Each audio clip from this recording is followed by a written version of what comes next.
de Colombia, Iván Duque, buenos días.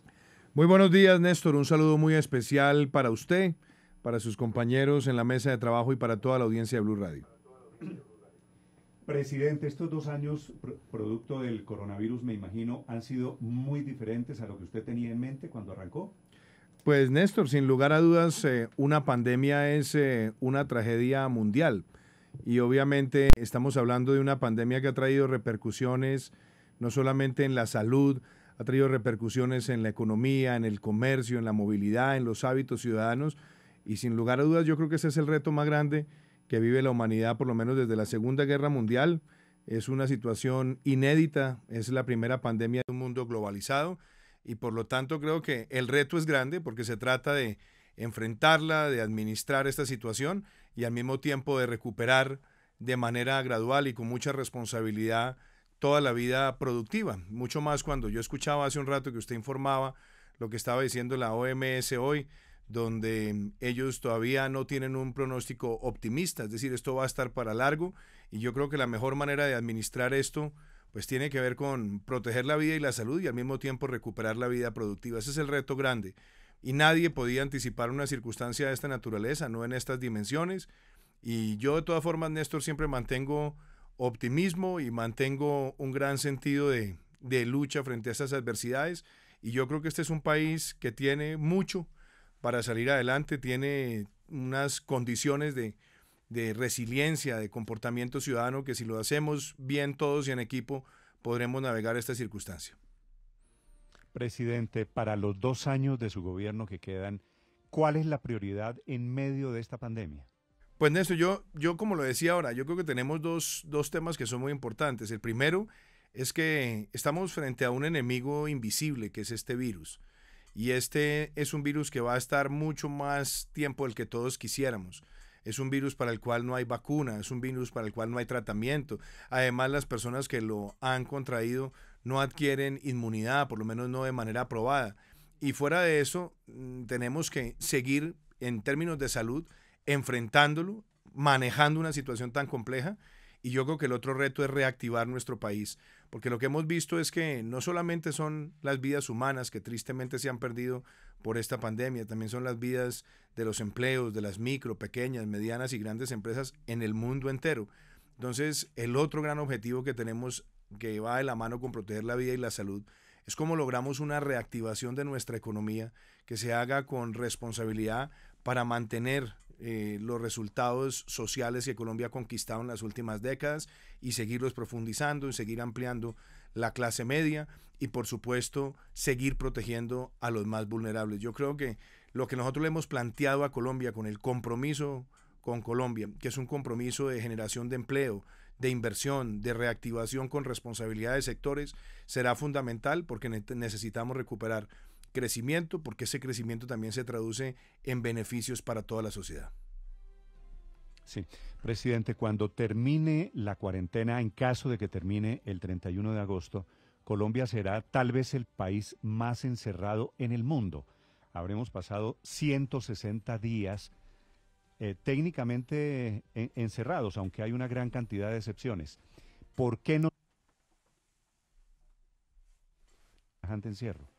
A ver, Néstor, yo creo que la palabra encierro es una palabra que simplifica lo que se ha venido haciendo en Colombia. ¿Por qué digo simplifica? Porque nosotros empezamos en marzo, cerca del 25 de marzo, con un aislamiento preventivo obligatorio que venía de otras medidas que se habían tomado anticipadamente. Me refiero a los cierres de fronteras, me refiero a las no aglomeraciones, me refiero a los cierres de colegios y universidades, me refiero también a el aislamiento de las personas que son más proclives a morir por este virus. Y lo que hemos hecho a partir del 11 de abril, es más, casi que a partir del 25 de marzo, es seguir teniendo una dinámica de recuperación de vida productiva. ¿Y por qué? Cuando nosotros decretamos el primer aislamiento teníamos cerca del 40% del PIB funcionando. A partir del 11 de abril, del 11 al 27 de abril, se tomó una decisión que fue darle cabida a las obras públicas y empezar a promover la reconversión industrial para atender el COVID. Después del 27 de abril empezamos con sectores como construcción y manufactura.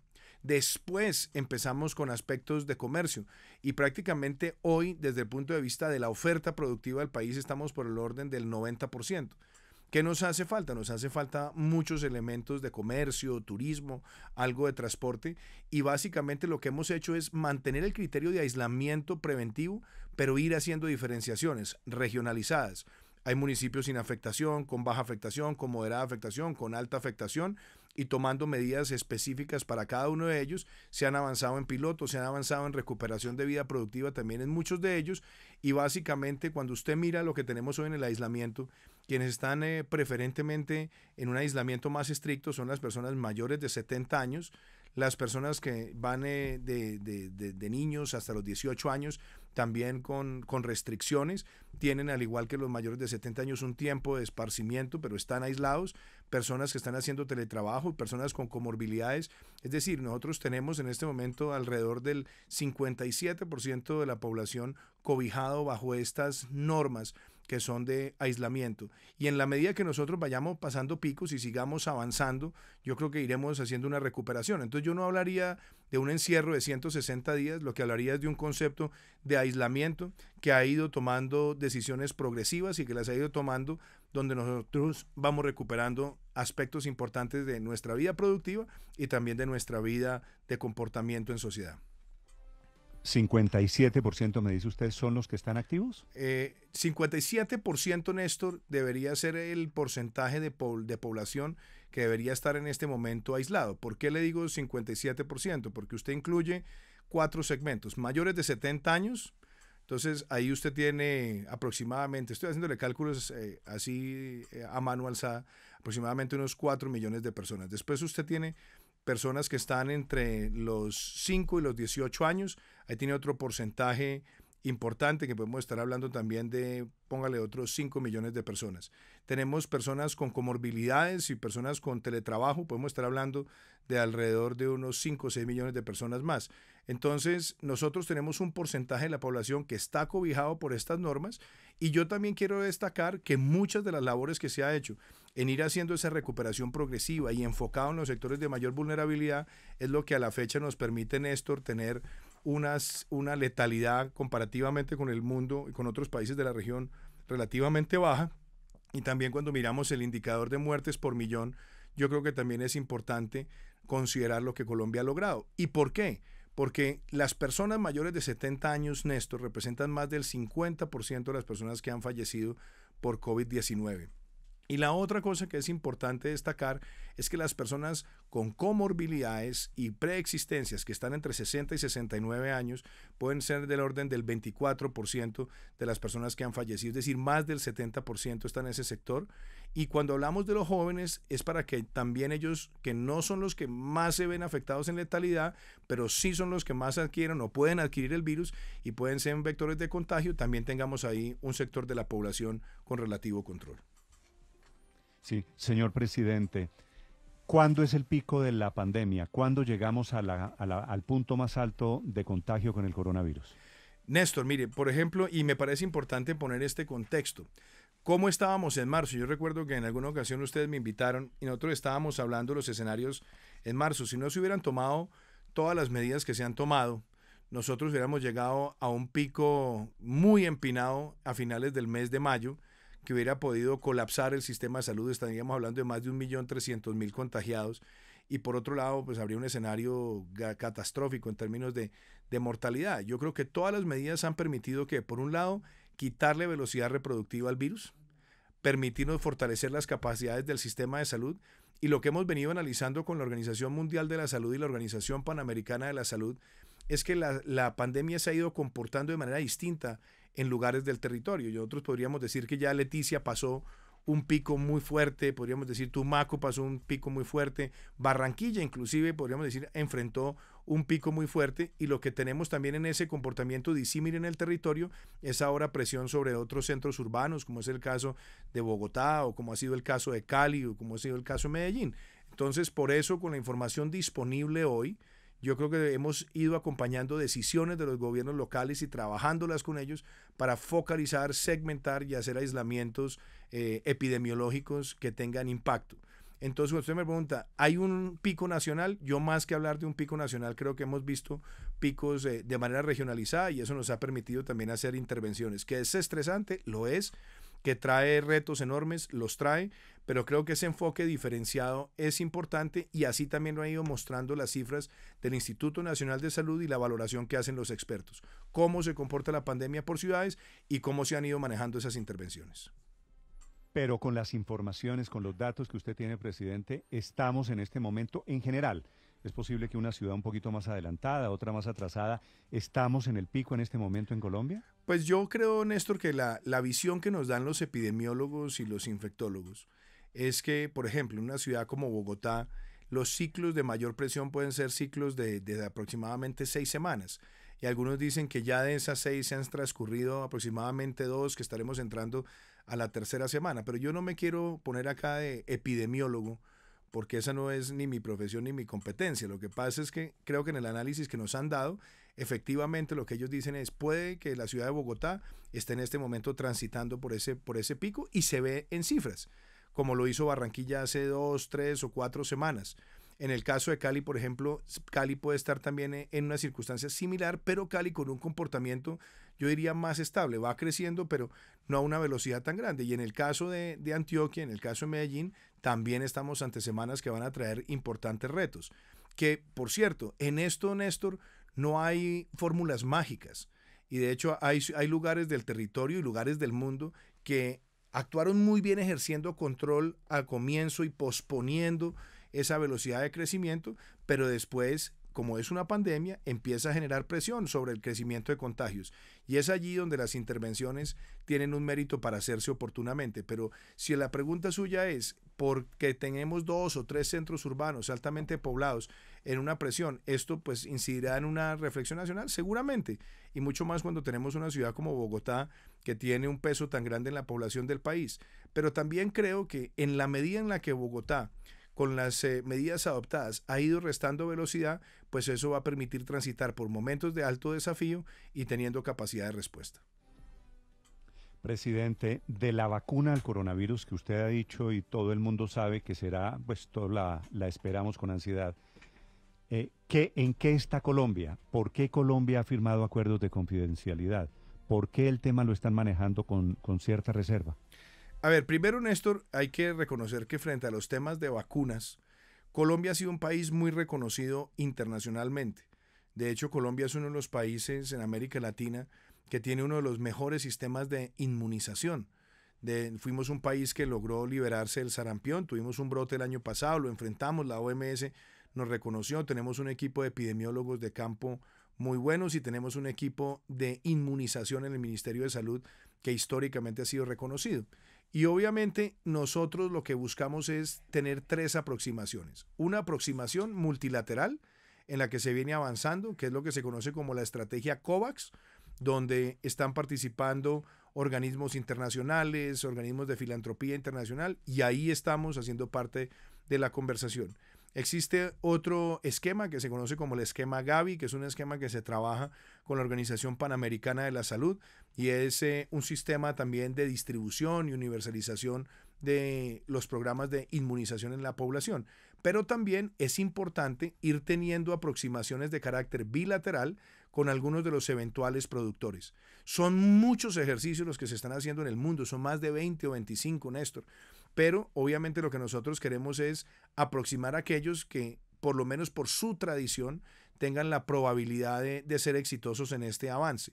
Y eso también requeriría un apoyo del sector privado y esta semana en nuestro espacio de prevención y acción vamos a invitar a un grupo de empresarios y filántropos colombianos que también quieren ayudar en esta iniciativa para que ellos puedan también tener una aproximación directa con estos productores y que esto también nos vaya permitiendo a nosotros cubrir todos los espectros. Y cuando usted dice acuerdos de confidencialidad, muchas de estas compañías cuando empiezan a tener una conversación con un gobierno y empiezan a hablar de los tiempos y los eventuales desarrollos, pues ellos también piden la confidencialidad porque en este momento no se puede hacer ninguna voz de victoria con respecto a que la vacuna está efectivamente probada. Muchas están en fase 2, hace falta la fase 3, que es la fase más crítica, y solamente después de la fase 3 sabremos cuáles serán aquellas farmacéuticas que tengan una probabilidad real, primero de producir y segundo de universalizar esa vacuna. Presidente, ¿qué escenario se está previendo usted para septiembre? Porque si bien, como nos dice, usted no es epidemiólogo y lo que se está dando es desigual en todo el país, pero el peso del virus lo tienen ciudades como Bogotá, departamentos como Antioquia y Valle, que tienen la mayor población y que justamente, como usted nos dice, están atravesando este momento como los tiempos más difíciles. Si en septiembre se llegara a dar la caída de las cifras, ¿qué escenario tiene usted previsto? ¿Que se abra el país de nuevo en septiembre por completo o qué han pensado? Luz María, esa es una gran pregunta porque yo creo que el reto que tenemos todos como sociedad es este. Estamos hablando de un virus que, como lo ha dicho la OMS, todavía no tiene una vacuna efectiva. Segundo, estamos hablando de un virus que todavía no tiene un tratamiento probado. Y tercero, como lo ha dicho también la OMS, no hay nada que asegure que alguien que ha contraído el virus adquiere inmunidad permanente. Entonces, frente a esos retos, el mensaje es: tenemos todos que adaptarnos como sociedad. Y ese proceso de adaptación yo creo que se ha ido dando. ¿Qué quiero decir se ha ido dando? Tenemos protocolos en distintos sectores, tenemos una sociedad que en líneas generales, porque yo creo que esto hay que reconocérselo al pueblo colombiano, está adhiriéndose al uso del tapabocas, al lavado de manos, al uso también de antibacteriales, etcétera. Y yo creo que en la medida en la que nosotros vamos pasando por los momentos más críticos y nos vamos adhiriendo a estos nuevos elementos de normalidad, por supuesto los retos que tendrán que continuar serán los de seguir no solamente rehabilitando la vida productiva, pero también aspectos importantes de la vida social, donde nos van a cambiar comportamientos. Por ejemplo, yo soy muy consciente que uno de los sectores más afectados ha sido el sector de los restaurantes, y llegará un momento donde tendremos que ir dando esos pasos más acelerados. Hoy en los municipios de baja afectación ya prácticamente pueden empezar a dar esos pasos, en los de que no te han tenido afectación ni qué decirlo. Y en los de moderada y alta, yo también celebro que aún en estos momentos se han ido dando esos pilotos. ¿Por qué? Porque tendrán también que reinventarse para tener la posibilidad de permitirle a las personas comer en espacios abiertos, pero con unas normas cada vez más rigurosas en el tipo de vajillas, en el tipo de indumentaria, en la manipulación de alimentos y obviamente en los ciclos en los que permanece una persona disfrutando del restaurante, porque esta es una enfermedad que se crece en largas interacciones de corta distancia y todo eso pues va a traernos a nosotros cambios de comportamiento, que es lo mismo que puede ocurrir con las iglesias, o es lo mismo que puede ocurrir con los teatros, o es lo mismo que puede ocurrir con otros lugares que son de nuestra vida social y que necesariamente van de la mano con algún nivel de aglomeración. Entonces yo creo que pasando por lo menos los momentos más críticos podemos seguir continuando en este proceso de reactivación, y yo creo que ese es el reto más grande. Con otro elemento, Luz María, en Europa, donde hemos visto que se han dado pasos de pronto muy acelerados, también se han presentado desafortunadamente retrocesos porque hay rebrotes, porque la gente deja de usar el tapabocas, porque la gente se relaja, porque las personas dicen yo ya lo tuve, no me vuelve a dar. Y yo creo que allí es muy importante que todos partamos de la base que este coronavirus ha llegado para quedarse por un periodo largo y que nuestra responsabilidad de la mano con las medidas es lo que va a marcar que tengamos tasas de contagio menores y tasas de letalidad menores. Presidente, pero entonces ¿es posible que en septiembre no se levante la cuarentena o el aislamiento preventivo? Hay una cosa que a mí me gusta decir: el concepto de aislamiento preventivo, Luz María, es un concepto que se ha ido cada vez focalizando más y que ha ido dando pautas de libertad adicionales, y a eso, por ejemplo, me refiero a las prácticas del deporte, me refiero a muchas actividades profesionales que se han ido recuperando además con protocolos. Y creo además que estaremos dando pasos, y yo espero en septiembre que demos pasos que sean muy positivos. Por ejemplo, yo espero que en el mes de septiembre, y esta semana tendremos conversación con los expertos y también con la Federación Colombiana de Fútbol, empecemos a ver ya alguna actividad del torneo rentado, obviamente con muchas limitaciones, pero que empecemos a ver ya ese paso. Esperamos también que pilotos en municipios de cero, baja y mediana afectación con aforos en materia de iglesias también se estén dando, que los procesos de protocolos en los restaurantes nos permitan, por ejemplo, en espacios abiertos, limitando aforos, dar otro paso adicional.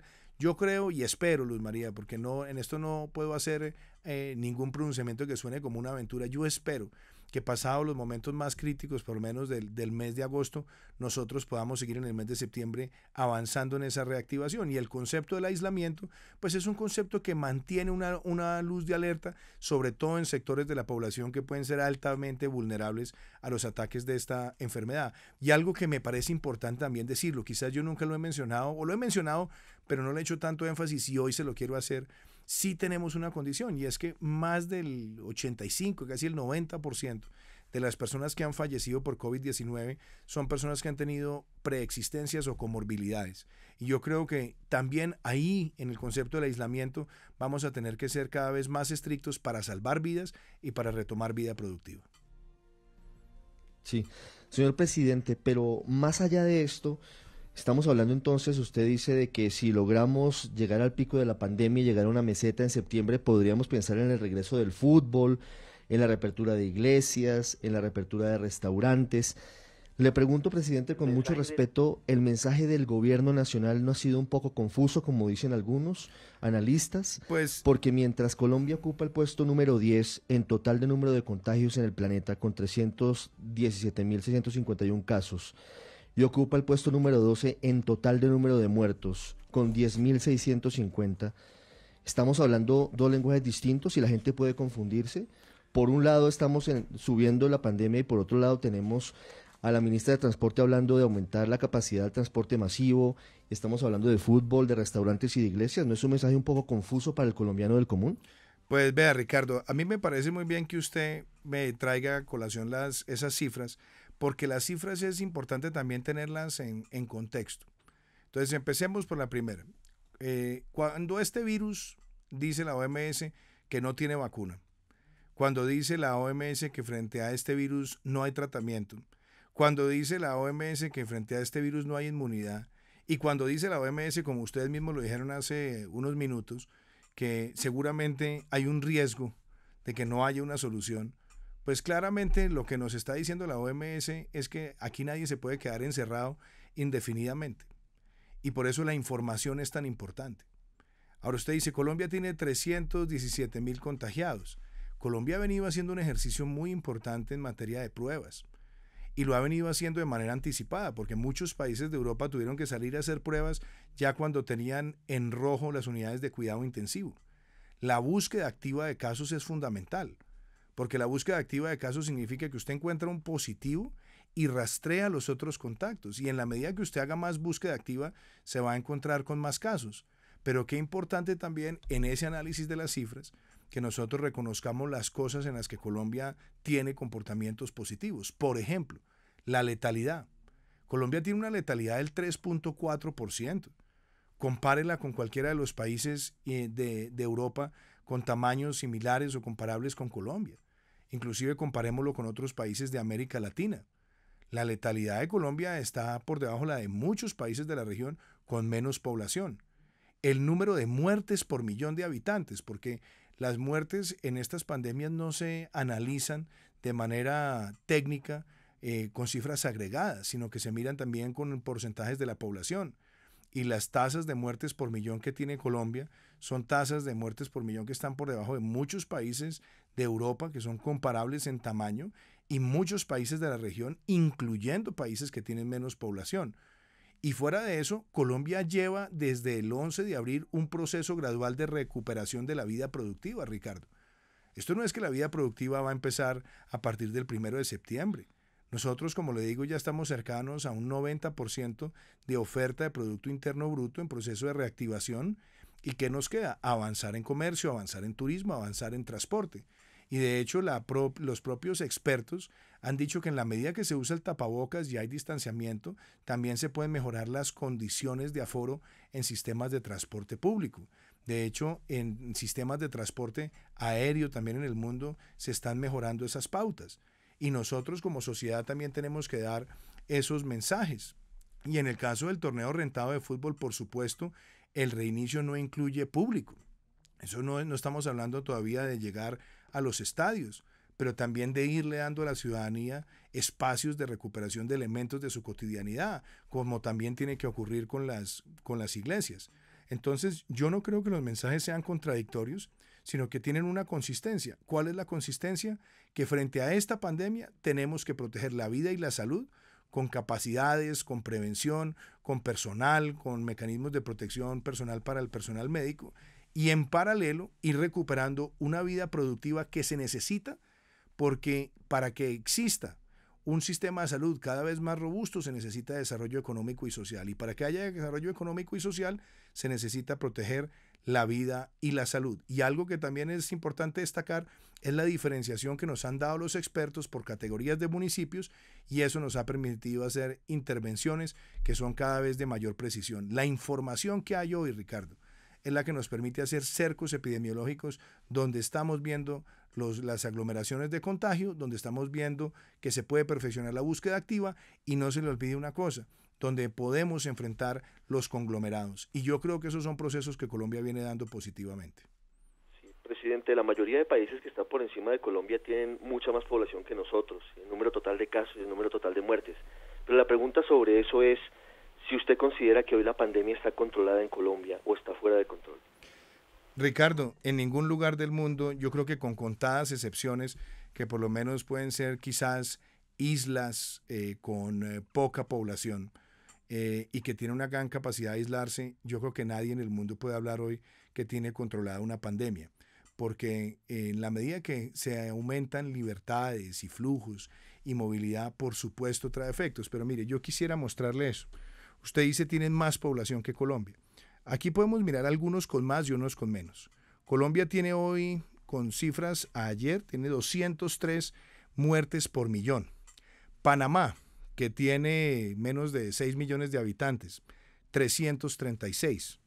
Sin duda México tiene más población, pero al tener más población debería tener menos muertes por millón, y tiene 369. Brasil, que tiene 5 o 6 veces la población de Colombia, tiene 440 por millón. Pero le voy a dar otro, Chile, que tiene 19 millones, 499 por millón.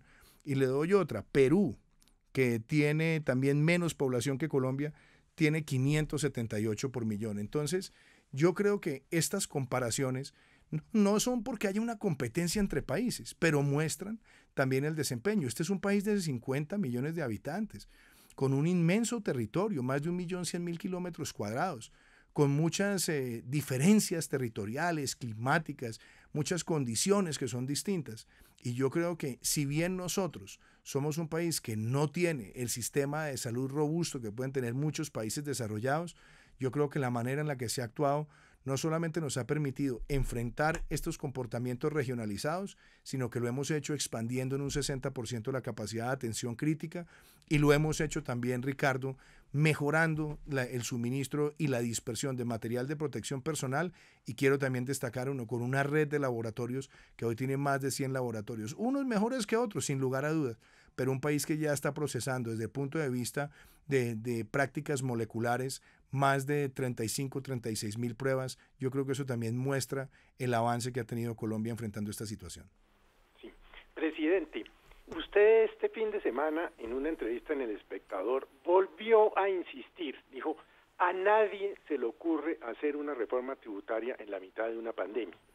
Sin embargo, viene ahí un proyecto de ley que es el de restablecer o cambiar el ingreso solidario que usted sacó por decreto ley de manera temporal, y como lo advierte ayer Vasgalleras, restablecer el impuesto al patrimonio, duplicar el impuesto a los dividendos, quitar el descuento del 100% del IVA por compra de bienes y dejarlo en un solo 15%. Viene una reforma tributaria. ¿Qué va a hacer el gobierno? Se lo pregunto porque, pues usted bien lo sabe por experiencia propia, la plata es cobarde. Si a los ricos los ahorcan, se van de los países y nadie invierte. Bueno, dos preguntas en una, doctor Felipe, y me alegra mucho saludarlo. Déjeme, yo empiezo por la primera parte de su pregunta. Usted dice, ingreso solidario. Ingreso solidario ha sido una iniciativa que se ha sacado adelante en tiempo récord, que permitió llegarle a cerca de 3 millones de colombianos con una transferencia económica de manera rápida. Y eso ha sido una herramienta muy poderosa. Pero hablemos no solamente ingreso solidario, hablemos del paquete total de asistencia social en el país que constituye rentas de emergencia. Hablemos de los 2.7 millones de familias en acción que recibieron durante 4 meses un giro extraordinario, de los 1.7 millones de adultos mayores que recibieron un giro extraordinario, de los 290,000 jóvenes en acción que recibieron un giro extraordinario, del 1.000.000 de familias que ha recibido la devolución del IVA, de los 3 millones de familias que ha recibido ingreso solidario, y otra de la que muy poco se habla, el PAEF, el Programa de Apoyo al Empleo Formal, durante 4 meses, óigame esto, doctor Felipe, ha subsidiado la mitad de un salario mínimo legal vigente a cerca de 2.5 millones de trabajadores, y a eso agréguele también el subsidio de la mitad de la prima de junio. Y fuera de eso, ingreso solidario lo hemos anunciado hasta junio del año entrante, es decir, va a tener una cobertura de 15 meses. Ese esfuerzo, desde el punto de vista de red de protección social, no se ha visto en América Latina para enfrentar esta emergencia. Y yo creo que es algo en el que Colombia ha mostrado progreso y ha sido reconocido además por el BID, por la OCDE, por muchos organismos internacionales. Ahí yo creo que hay un mensaje importante. Y lo segundo, lo que yo he dicho es, en medio de una pandemia, no se puede hacer una reforma tributaria. Este no es el momento para hacer una reforma tributaria. Y digo que no es el momento por 2 razones. Porque la pregunta es, ¿a quién le van a cobrar? Si volvemos a la discusión que siempre ha tenido el país históricamente y que en este gobierno cambiamos, que era siempre pasarle la factura a la micro, pequeña, mediana y gran empresa, si le pasan la factura, pues las empresas invierten menos, contratan menos y se recuperan menos, y mucho más en esta condición. Si le pasan la factura a las personas que han visto afectados los ingresos en este momento, pues eso se traduce en que hay una menor demanda agregada en el país y por lo tanto se vuelve más lenta, más difícil y más compleja la reactivación. Por eso yo coincido con lo mismo que ha dicho la directora del Fondo Monetario Internacional, Kristalina Georgieva, con quien tengo una muy buena relación, y es que en este momento lo que necesitamos es proteger la red de seguridad social y detonar rápidamente una recuperación de crecimiento. En la medida que eso se presenta en el mediano plazo, claro que los países van a tener que abordar discusiones fiscales, porque todos los países del mundo van a salir de esta situación con más déficit, con más deuda, con más desempleo. Y por lo tanto hay que recuperar una senda de credibilidad fiscal, y hacerlo yo creo que es algo consistente y coherente. Y yo quiero destacar también algo. Colombia es el primer país de América Latina que en medio de la pandemia hizo público su marco fiscal de mediano plazo para dejar de manera transparente cuáles son sus metas para recuperar una senda de credibilidad fiscal. Y aprovecho para decir esto, doctor Felipe, también en el balance de los 2 años de gobierno. Nosotros, ¿cómo empezamos este año 2020? Lo empezamos con 3 importantes elementos. 1, cerramos el 2019 con un crecimiento que estuvo por encima del promedio mundial, del promedio regional, del promedio de la OCDE, del promedio de la Alianza del Pacífico. 2, logramos tener la mayor reducción del déficit fiscal desde que existe la regla fiscal, aumentando los ingresos y aumentando la inversión. Y empezamos los meses de enero y febrero con crecimientos por encima del 4%. Claro, nos encontramos con esta tragedia mundial que es el COVID-19 y estamos avanzando. Nuestro reto, reactivar y poner a crecer la economía para después retomar la senda fiscal. Pero el otro punto que usted decía, esto no puede ser con populismo ni con demagogia. Porque muchas personas dicen, bueno, entonces salgamos a cobrarle en este momento impuesto al patrimonio. Hoy en Colombia existe impuesto al patrimonio, doctor Felipe, para personas naturales con patrimonios que están por encima de 2.000 millones de pesos.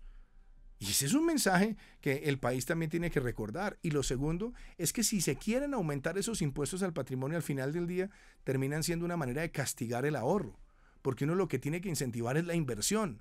Si uno cree que solamente por la vía de quitar y quitar va a reactivar una economía, cometen los errores que se han presentado en muchos lugares del mundo. Y por otro lado, yo creo que este es un país que ha venido mejorando no solamente la inversión por las condiciones favorables que tiene hoy para la micro, pequeña y mediana empresa desde el punto de vista tributario. Tanto así que en el último mes, que nosotros de manera virtual tuvimos que hacer rondas de inversionistas, por ejemplo, una que se hace año tras año en Inglaterra, llegó el doble de personas y se hicieron casi el doble de transacciones porque siguen viendo a Colombia como un lugar atractivo para la inversión, y yo creo que la seguridad jurídica también es un elemento muy importante para nuestro país. Sí, pero presidente, como este es un proyecto que básicamente busca la renta básica, pero le colgaron estos perendengues del impuesto al patrimonio, el impuesto a dividendos, etcétera, ¿el gobierno se va a oponer a este proyecto de ley? Felipe, yo me sostengo en lo que digo. Primero, hablando de rentas básicas y hablando de ingresos solidarios. Lo que Colombia ha hecho, y ya está inventado, y está funcionando, y está aplicado. Un ingreso solidario de 15 meses, que solamente en el año 2019 le va a dejar a la familia cerca de 1.400.000 pesos de transferencia a personas que nunca habían recibido ingresos del Estado.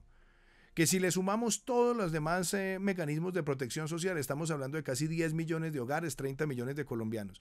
Y fuera de eso estamos hablando de los programas de subsidio al salario y a la prima del mes de junio. Todo esto representa mucho más de lo que simplemente estaban en discusiones para 2 o 3 meses. Entonces yo creo que salgámonos de la discusión bizantina, valoremos todo el esfuerzo social que se ha hecho y que ya se está pagando. Esto no es teórico, eso ya está funcionando y está llegando además a las familias colombianas. Y por otro lado, lo que a mí me parece es que la iniciativa tributaria es una iniciativa que recae sobre el gobierno nacional y nosotros no podemos salir a jugar con demagogia en momentos donde nosotros necesitamos reactivar nuestra economía, reactivar crecimiento, y a partir de ese proceso es el que nosotros tenemos que dar la discusión de cómo reorientar el realineamiento fiscal del país de mediano plazo. Lo presentamos en el marco fiscal de mediano plazo hace unas semanas y ha sido altamente reconocido, primero por la transparencia de ser el primer país de América Latina en hacerlo, y segundo porque son metas creíbles a las cuales queremos llegar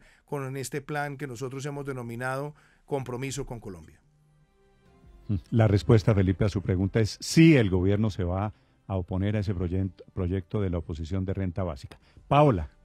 Néstor. Claro, ahora, presidente, a propósito de reforma tributaria y de credibilidad fiscal, se pregunta uno, ¿en dónde está el ministro de Hacienda que anda desaparecido, que no sale en las entrevistas, que no pasa el teléfono, que manda a su viceministro a poner la cara en todos lados, cuando estamos, presidente, en medio de la peor recesión económica de la historia, en medio de un desempleo récord y con Goldman Sachs diciendo que nos van a quitar el grado de inversión en los próximos meses? ¿En dónde está, presidente, el ministro de Hacienda?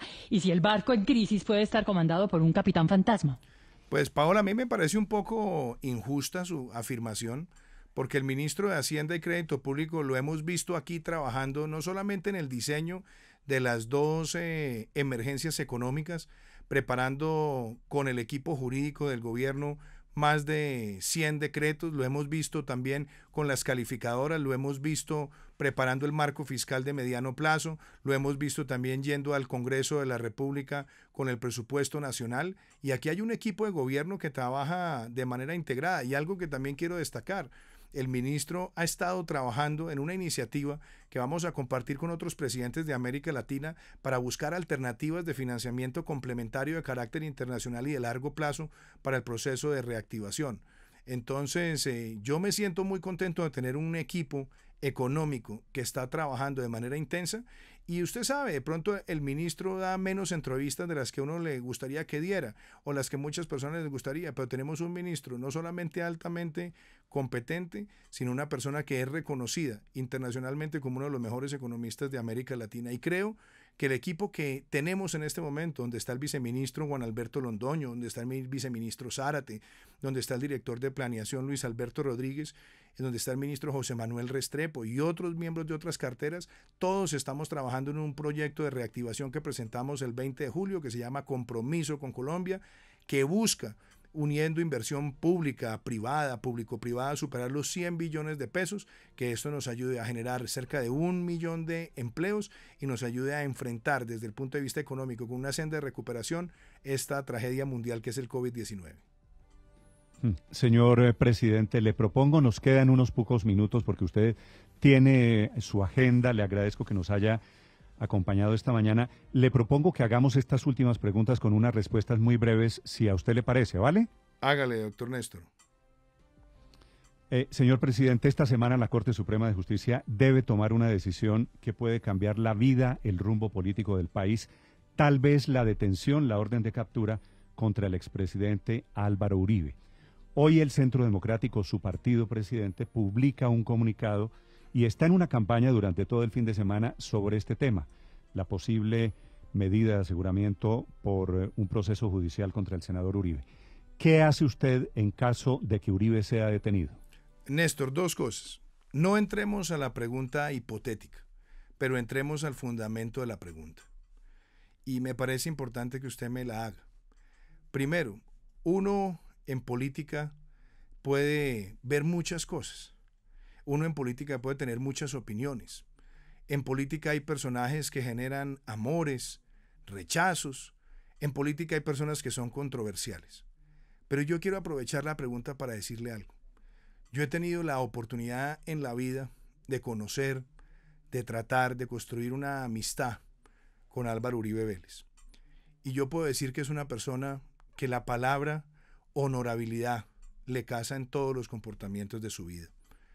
Presidente de la República que lo vimos encontrar un país en una situación muy difícil en términos de orden público y que en 8 años, claro que hay controversias y hay personas que quieren y que mal quieren, pero en esos 8 años el país recuperó una senda de seguridad, una senda de confianza que es incontrovertible frente a la evidencia. Y yo quiero decirle algo, él siempre se ha presentado a todos los llamados que le ha hecho la justicia, a todos. Y lo ha hecho siempre de frente. Creo que no hay un político más escrutado en la historia reciente del país. Y yo no puedo entrar a pronunciarme sobre los procesos que deben hacer las cortes o cómo hacerlos, porque ese no es mi fuero. Pero lo que sí puedo decir es que Álvaro Uribe Vélez es una persona que a lo largo de su vida le ha demostrado a Colombia patriotismo y entrega. Y sería muy triste que en una sociedad, esta sociedad colombiana, nosotros viéramos a quienes laceraron el país después de tantos años, sin tener ninguna condena, posando de adalides de la moral, y que veamos a las personas que lucharon por la seguridad y por la legalidad en un proceso que les limite y les cercene sus derechos. Si lo llegan a detener, y esa es una posibilidad, señor presidente, ¿cuál sería el golpe colateral, por supuesto, para el gobierno? Néstor, no me ponga a hablar de medidas hipotéticas, porque yo soy un creyente, he sido un creyente y seré siempre un creyente de la inocencia de Álvaro Uribe Vélez. Señor presidente, siguiente pregunta. Un tribunal de Cali le ordenó a usted la semana pasada retirar un trino en el que usted mencionaba a la Virgen de Chiquinquirá. ¿Qué opinión tiene usted? ¿Por qué no ha retirado el trino? Néstor, mire, yo, por un lado, pues vamos a hacer la respectiva impugnación, pero más allá de la controversia, yo soy una persona de fe y he sido una persona de fe, de una fe respetuosa. Cuando digo una fe respetuosa y usted ve el trino, lo primero que yo pongo en el trino es respetando la libertad religiosa.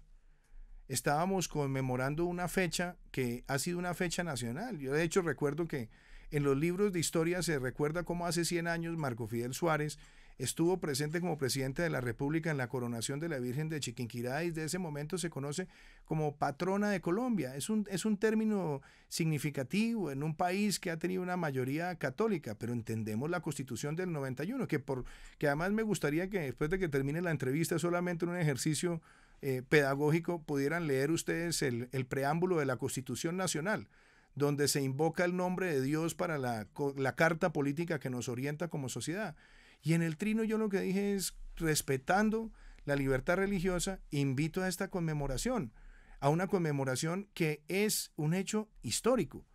Y que claro, también quiero decirlo, en el país a veces siento que hay hipocresías, porque yo a veces veo que hay personas que atacan y cuestionan cuando se habla en medio de la libertad religiosa de estas creencias, pero cuando tenemos los festivos en nombre de los santos y en nombre de las fiestas religiosas, los mismos que critican si no ponen tutelas para que quiten esas celebraciones. Entonces yo he avanzado y avanzaré en la impugnación. Creo que fue un pronunciamiento además respetuoso y algo que he mantenido en la presidencia. Yo soy orgullosamente católico, pero he participado también en muchas reuniones de libertad religiosa y también en invitaciones que me han hecho otras iglesias. Yo he estado, por ejemplo, reunidos con los rabinos, he estado reunido con las iglesias cristianas, me he reunido también con la comunidad maronita, inclusive con las comunidades islámicas en el país, porque considero que toda expresión de fe y de libertad religiosa es fundamental para construir democracia y a quienes no la tienen también mi profundo respeto. Sí. Presidente, si el coronavirus lo permite, la emergencia o el aislamiento termina el 31 de agosto. Su programa de televisión, que se volvió un hábito por cuenta de la pandemia, va hasta el 31 de agosto? Néstor, nosotros hemos dicho una cosa con claridad. Primero, este no es un programa de entretenimiento, este es un programa de información. Y nosotros creamos este programa con una sola idea: dar información veraz, explicar las medidas del gobierno. Y lo hemos hecho no para que sea un espacio de vanidad presidencial, sino que sea un espacio compartido en la sociedad de quienes pueden transmitir esa información. ¿Quiénes han estado ahí? Médicos, epidemiólogos, infectólogos, alcaldes, gobernadores, presidentes de otros países, miembros de organismos internacionales, y se ha hecho una explicación de todas las medidas del gobierno. Y creemos que ese espacio ha tenido un fundamento que, además, quiero decirle, Néstor, fue reconocido por la Organización Mundial de la Salud en el reporte sobre Colombia que salió hace pocos días. Nosotros lo hemos mantenido dentro de la emergencia sanitaria y consideramos que en una emergencia sanitaria este tipo de contacto es importante. Ahora, yo entiendo, eso seguramente para algunas personas trae desgaste, para algunos molestia, pero hemos tratado de hacerlo siempre apegado a esa, entregar información, a explicar las medidas y a hacer pedagogía ciudadana. Y yo también quiero aprovechar, Néstor, para agradecerle a ustedes en Blue, a todo el grupo mediático, porque nos han ayudado a transmitir esa información. Y esta no es solamente una labor del presidente, es una labor de todos, porque yo quiero dejarle una preocupación que tengo. En las encuestas que normalmente se hacen, en los focus groups que se hacen para mirar la ciudadanía cómo está reaccionando frente a las pedagogías, hay una preocupación que yo tengo, y es que cerca del 30% de las personas creen que nunca les va a dar coronavirus. Y yo creo que ahí necesitamos que gobiernos, alcaldes, gobernadores, todos, incluyendo los medios de comunicación, hagamos una gran pedagogía, por lo mismo que ustedes decían al comienzo de esta entrevista, con un reporte de la OMS, donde decía que qué ocurriría si no hay una solución a la vista frente al COVID-19. La única solución posible y real es que nosotros cambiemos esos comportamientos y esos comportamientos contribuyan al beneficio de la sociedad. Pero mi mensaje de fondo es: hemos mantenido ese espacio mientras consideramos que en esta emergencia tenemos que transmitir la información confiable, veraz, inmediata a la ciudadanía. Presidente, ¿va a haber una tercera emergencia económica? Hay muchas personas que han hablado de eso, Néstor. Inclusive esta mañana miraba artículos. Yo no quisiera anticiparme a eso. Nosotros ya hemos adelantado dos. Ya la Honorable Corte Constitucional se pronunció sobre la primera, viene ahora el pronunciamiento sobre la segunda. Entonces, mal haría yo en este momento en aventurarme a hacer un comentario de esa naturaleza, porque queremos analizar cuál va a ser la valoración de constitucionalidad que hará la Corte, obviamente porque se trata de medidas que son muy importantes para el país, y en la medida que nosotros vayamos recuperando vida productiva, creo que tenemos que seguir apelando también a otras herramientas, incluyendo los trámites ordinarios de algunos proyectos de ley en el Congreso de la República, algunos con mensaje de urgencia, pero por ahora yo no quiero hablar de tercera emergencia. Presidente, ¿cuál es su versión, porque usted fue el protagonista del video, de ese video en el que usted se refirió a la senadora Aída Abella como la vieja esta? Néstor, mire, yo le voy a decir lo siguiente: yo estaba viendo el discurso, y estaba viendo el discurso con compañeros de gabinete, estaba mi esposa, y coloquialmente, mire, uno a veces habla con el término, y es común que uno hable del término la vieja. Y le voy a dar un ejemplo. Usted creo que está ahí en la cabina con la doctora María Consuelo Araujo. Y yo recuerdo que en alguna ocasión usted me preguntó por María Consuelo Araujo, y yo le dije: hombre, esa vieja es muy pila, es muy trabajadora. Entonces uno a veces utiliza esos coloquialismos, y yo me atrevo a decirle que cualquiera con el que usted converse, pues le va a responder seguramente así en términos coloquiales, que si no lo debía haber hecho, pues hombre, no sé, yo no lo hice con sentido ofensivo, yo nunca utilizo malas palabras para referirme a la gente, pero pues si la expresión fue ofensiva, pues la retiro, porque lo dije fue en términos coloquiales. Pero también creo que en eso hay que ser menos papistas. Yo no lo hice en términos despectivos, y lo hice fue simplemente porque estaba sentado viendo el discurso, y cuando me preguntó mi esposa, le dije: pues sí, la vieja está diciendo que no estoy escuchándola, y yo no lo quise en ningún momento hacer en sentido despectivo frente a la honorable senadora Aída Abella. Señor presidente, discúlpeme, yo le hago otra pregunta sobre el fútbol. Yo sí decía que dónde estaba Tito, porque del fútbol profesional colombiano a Tito lo tenían, reiniciar no había el torneo, preguntado. ya se refirió, en septiembre puede ser, pero en los diferentes estadios, ¿qué posibilidades hay de que ellos jueguen en cada una de sus sedes, o si definitivamente debe ser en una sola sede o en ciudades que queden muy cerca? Tito, muy buena pregunta. Mire, yo creo que hemos visto muchas experiencias, hemos visto las experiencias de la Bundesliga, hemos visto las experiencias en España, las que se han visto en la Premier League, y sin lugar a dudas, pues yo empezaría por decirle que en este momento, dado el comportamiento de la pandemia en algunos lugares del territorio, pues es preferible concentrar a tener disperso el torneo. Y eso es algo que se tendrá que discutir en los próximos días con los clubes. El ministro Ernesto Lucena ha estado en contacto con ellos, y yo creo que lo importante es darle un camino de reactivación en el mes de septiembre. Ya hemos empezado con los entrenamientos, hemos visto que hasta ahora hay un buen comportamiento en términos de no ver una expansión del virus en esas jornadas de entrenamiento, y yo creo que controlando los temas de pruebas, monitoreo, seguimiento, ojalá ya en el mes de septiembre, así sea concentrado en pocas sedes, podamos retomar ese ejercicio del torneo rentado de fútbol colombiano. Es el presidente Iván Duque. Sé que tiene un compromiso a las 8 de la mañana, presidente. Lo dejo. Le agradezco estos minutos, señor presidente, y le deseo suerte en los 2 años de gobierno que le quedan. Muchas gracias, doctor Néstor. Un saludo para usted, sus compañeros, y que les vaya muy bien.